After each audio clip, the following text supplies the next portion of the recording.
అందరికీ నమస్తే, welcome to Q news. నేను రాజు. పార్టీ ఫిరాయింపులకు పాల్పడినట్లు ఆరోపణలు ఎదుర్కొంటున్న ఎమ్మెల్యేలను అనర్హులుగా ప్రకటించాలని బీఆర్ఎస్ దాఖలు చేసిన పిటిషన్పై తెలంగాణ స్పీకర్ తీర్పు వెలువరించారు. మొత్తం 5 ఎమ్మెల్యేలు ఎక్కడ పార్టీ మారినట్లు ఆధారాలు లేవని ఆయన తేల్చి చెప్పారు. కాగా 2023 తెలంగాణ అసెంబ్లీ ఎన్నికల్లో బీఆర్ఎస్ ఓడిపోయి కాంగ్రెస్ విజయం సాధించి అధికారం చేపట్టింది.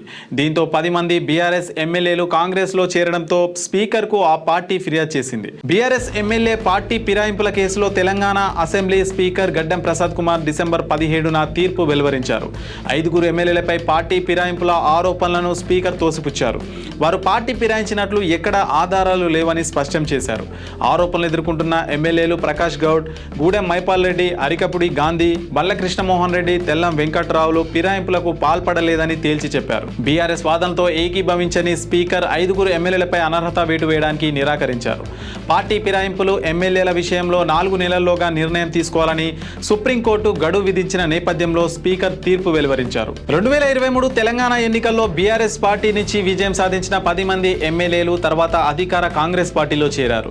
దీంతో ఈ ఎమ్మెల్యేలను అనర్హులుగా ప్రకటించాలని స్పీకర్ కోరుతూ బీఆర్ఎస్ పిటిషన్లు దాఖలు చేశారు. ఫిరాయింపు నిరోధక చట్టం ప్రకారం ఒక పార్టీ గుర్తుపై గెలిచి ఇంకో పార్టీలో చేరితే అనర్హులుగా ప్రకటించాలి. కానీ అధికారికంగా మారడం లేదా విప్ ధిక్కరించాల్సి ఉంటుంది.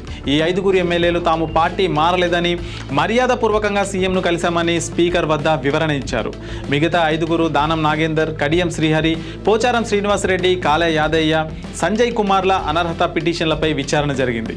వీరిలో కడియం శ్రీహరి, దానం నాగేందర్లు తమ నిర్ణయం చెప్పడానికి స్పీకర్ను కొంత సమయం కోరారు. పోచారం శ్రీనివాసరెడ్డి, కాలే యాదయ్య, సంజయ్ కుమార్లపై పిటిషన్ల విచారణ పూర్తి కావడంతో త్వరలోనే స్పీకర్ నిర్ణయం ప్రకటించే అవకాశం ఉంది. తాము స్పీకర్కు ఫిర్యాదు చేసిన అనర్హతపై నిర్ణయం తీసుకోకుండా జాప్యం చేస్తున్నారని తొలుత బీఆర్ఎస్ పార్టీ తెలంగాణ హైకోర్టులో పిటిషన్ వేసింది. 10వ షెడ్యూల్ ప్రకారం అనర్హతపై నిర్ణయం తీసుకోవాలని స్పీకర్కు సూచించింది. ఆ తర్వాత బీఆర్ఎస్ నాయకులు సుప్రీంకోర్టును ఆశ్రయించారు.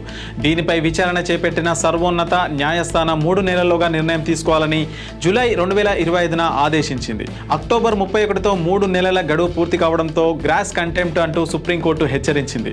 4 వారాల్లో అంటే డిసెంబర్ 18 లోపు నిర్ణయం తీసుకోవాలని స్పీకర్కు స్పష్టం చేసింది. ఈ క్రమంలో స్పీకర్ విచారణ ముగించి 5 ఎమ్మెల్యేలకు సంబంధించి తొలి దశలో తీర్పిచ్చారు. మీ వ్యాపారం అభివృద్ధి కావాలని కోరుకుంటున్నారా? అయితే వెంటనే క్యూ న్యూస్ని సంప్రదించండి. Schools, colleges, banks, shops, office promotions, land promotions, political promotions, restaurant promotions, hospital promotions, పుట్టినరోజు వేడుకలు, శుభకార్యాలు, వ్యాపారాలు ఏవైనా, సందర్భం ఏదైనా ఇప్పుడే క్యూ న్యూస్ ద్వారా తెలియజేయండి. మీ వ్యాపారాన్ని అభివృద్ధి చేసుకోండి.